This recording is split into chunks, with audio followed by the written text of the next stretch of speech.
It's a privilege. In the hallway there, I saw a sign that said document control, and it caused me to flash back on my background in information management and knowledge management, because 10 years ago, my background had been in the records management field, and I caught wind of a master's program at George Mason University called, at the time, PSOL, Program of Social and Organizational Learning, which is now called OEKM. And for 2 years, I just about 2-3 times a week, I had to listen to Mark Addleson. And all I can say is I came back to listen to him one more time. He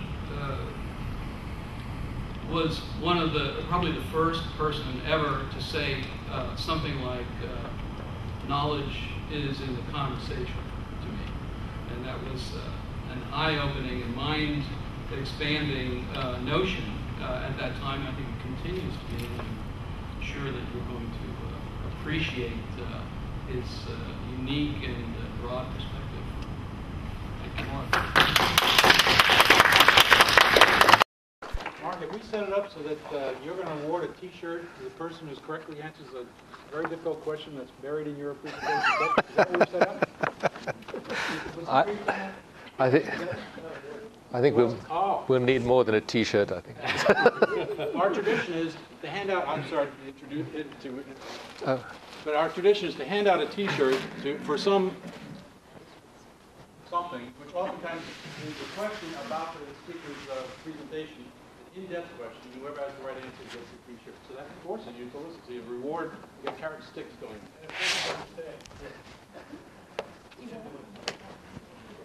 Neil, thank you very much for the introduction. And I just want to say I'm a little bit awkward standing here. I don't want to stand behind the podium. I was...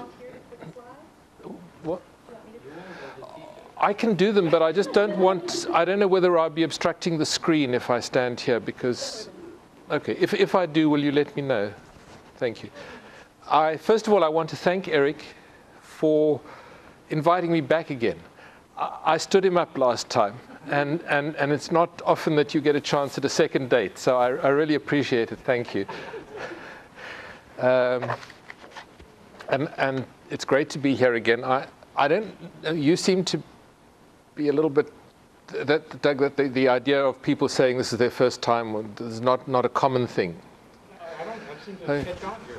Yeah, I asked them to do it because I wanted to know how high we could set the bar. You know, if they've never been here before, the expectations are low. So so we can get away with quite a lot. Anyway, I'm delighted to be here. I have been at George Mason in this program from the program started in 1996. And it was designed, I'm trying to think, around about 1993, 94. And some of the people who designed it, and I wish I was one of them, but it had, I'm not quite sure where it came from, but they were pretty visionary. And one of the things they wrote into the program at that time, it had to go to Richmond for approval and so on. We were going to create this new master's program. The master's degree itself would be focused on learning organizations, organizational learning, and there would be a piece on knowledge management in it. And I think most of the faculty, and it was a small group who were around, had never heard of knowledge management at the time. So the fact that this was actually a piece of the design of the original program was, when I think about it in retrospect, and we were also going to do collaborative technology, and there must have been some people around who had really good feelers in terms of what was going on at the time. And I've been fortunate enough, I started teaching when the program started in 96, and I've been fortunate enough to have been the person who taught the knowledge management piece. And I spent a lot of time over the years it's one of the things that you get to do when you're teaching. It's a great part of it is that you get to sort of ask questions about what is knowledge management about, and why are we teaching this piece, and what sort of focus should it have, and what's going to be of. Right down at the bottom of the list, you start asking questions like, is this going to be useful to the students? But what sort of focus and so on. So there's been a lot of thinking over that time about what is knowledge management. And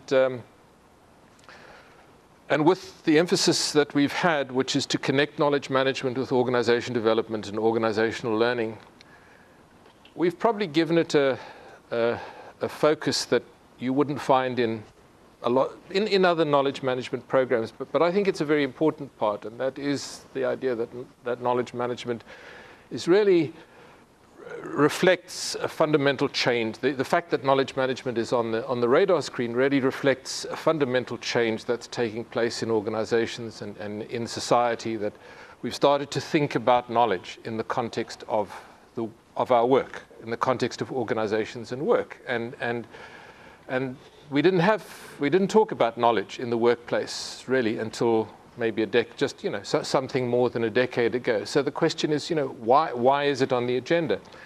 And I thought tonight that I'd like to talk to this issue of moving knowledge, and because in the work that I do with organizations, it seems to be an issue that comes up fairly frequently. I mean, in a way, it's a phrase that comes up fairly frequently, that we're doing knowledge management, but we're having difficulty getting people to share knowledge. And I look at the idea of moving knowledge and sharing knowledge as one and the same thing. I don't know if you use the term or if you've ever encountered it, but I've heard a number of people talking about moving knowledge around the organization. And in a way, I don't think the challenge is new, because I think we've been trying to do it, at least consciously. We've been, the idea of people collaborating, working collaboratively, has been around now, I think, for at least 2 decades. But I think it goes back even further than that to matrix organizations.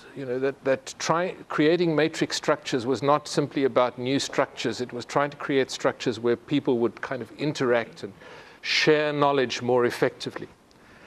And I think that this has been a sort of progressive development, and eventually we've sort of come around to knowledge management. So what I hear in organizations is that we've given people the tools, and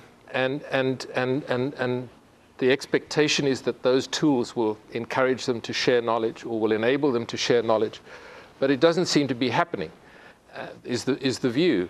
And a story that I have, which was a fairly recent experience, sort of brought this home to me. And in fact, when I was talking to Bernadette earlier this evening, she was talking about her colleague who she met here, who works at least fairly close by. I'm not sure how far he is away physically from you, but certainly on the same base. Now right next door to you, but on the same base. And that you weren't really aware until you came here of the other knowledge management initiative that's going on in the same organization, in the same place, basically. Well, I was doing some work with a fairly large IT contracting organization, and I heard that they had a knowledge management initiative, and that the IT people that I was working with said, well, let's invite this person along to come and talk about the knowledge management work that's going on in your organization. And she came along and talked to them, and of course the fascinating thing was that no one in that room had any idea that she existed, and they had no knowledge at all of the knowledge management initiative that was going on in the organization.